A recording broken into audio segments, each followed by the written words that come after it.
just gone mental. Honestly. What we've done in Slice House compared to the other businesses that we've had, Harper's and Napoli, we have digitalized everything. So we've now put in, obviously, self-serve kiosks, we've put in digital menu screens, we've put in a kitchen video system. So it's all technology that we've had to set up from scratch, and we've probably done it to a standard that is, or we're trying to do it to a standard that is as good as like global brands, McDonald's, KFC, Burger King. Yeah, the launch day was a big success, yeah. Didn't feel it like in the moment because I was, a lot of pressure, but reflecting back on it, yeah, like what we've done, the customer reactions have been really good, really positive. Yeah, so a lot of our customers from Napoli thought that we were gone. So we'd obviously built up a really good relationship and a really good reputation with those customers. We wanted to keep the core menu the same. So it's obviously what we built Napoli on, but we wanted to elevate it to the next brand. We wanted to take it to the next level. A lot of people have seen like the amount of money that we've invested in the business and automatically thought that was going to put prices up, that was going to make it into a different price point. But what has made Napoli successful was that price point and keeping it super keen, and that's what we wanted to retain. And what this has allowed us to do, sort of the economics of the business, is the more sales you have, the more margin you have, because you have more fixed costs in the business, that as you get more sales, those fixed costs are going to stay the same. I would say that we're probably on a par with Burger King sales and KFC sales, and I'd say we're beating Subway sales. So I would say definitely we're at that level at the moment. Hopefully it continues. It's only been 5 days. When you've got a food business that, one, makes enough profit so that you can, a franchisee can run it and pay you a royalty, and two, it has systems, it is replicatable. You don't have to have it owner operated. I don't have to be in there all the time. That's when it starts becoming a franchise business, and it's what looks the part as well. That's what you need to do.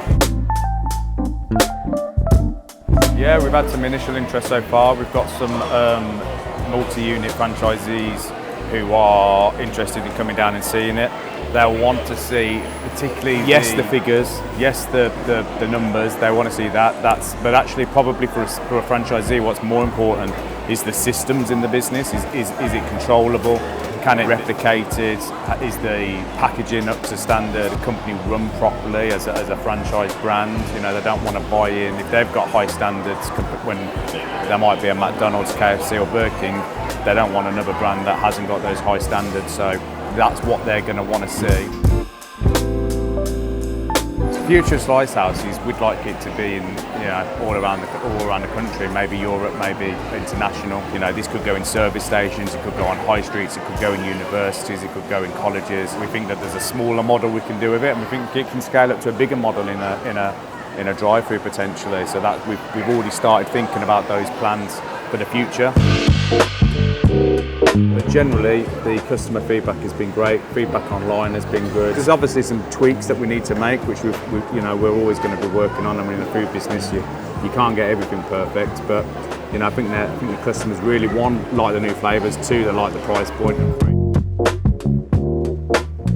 So what we need to do now is, one, we need to iron out any issues, because obviously it's a new system that we've made. We just need to iron out any of those issues, make sure that it's nice and slick going forward and we can replicate everything. Two, we're going to start looking for franchisees. We might start looking for potentially another site as well, once we understand what the numbers are on this site, how profitable it is and what the sales figures are going to be. And then, it's a case of trying to put the team in as well, so that we can lay the foundations to take us to the next step. The team have been fantastic. It's been really, really difficult circumstances, with an oven break-in and things like that. So we need to get that fixed ASAP so they can have an easier time of it. It hasn't been easy as well, because we've launched in 35-degree heat, so it's hot in the kitchen, especially when it's busy. Usually when it's hot and we're not that busy, but we have been absolutely rammed, so it's sort of a double whammy there. But the team have been fantastic. And secondly, the customer support, you know, for showing up and supporting the brand and wanting to be a part of it.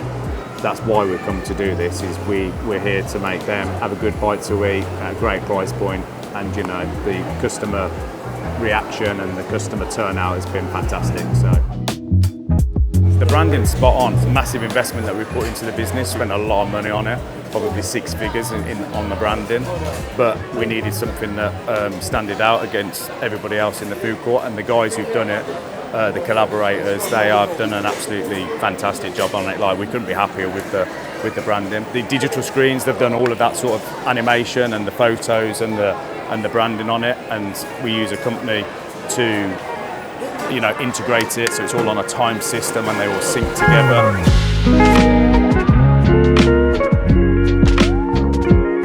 Lots of things to iron out, but all good issues to line out. That's the thing. You don't mind sorting out the issues when they're good issues for the business. So that's never rest on your laurels. So.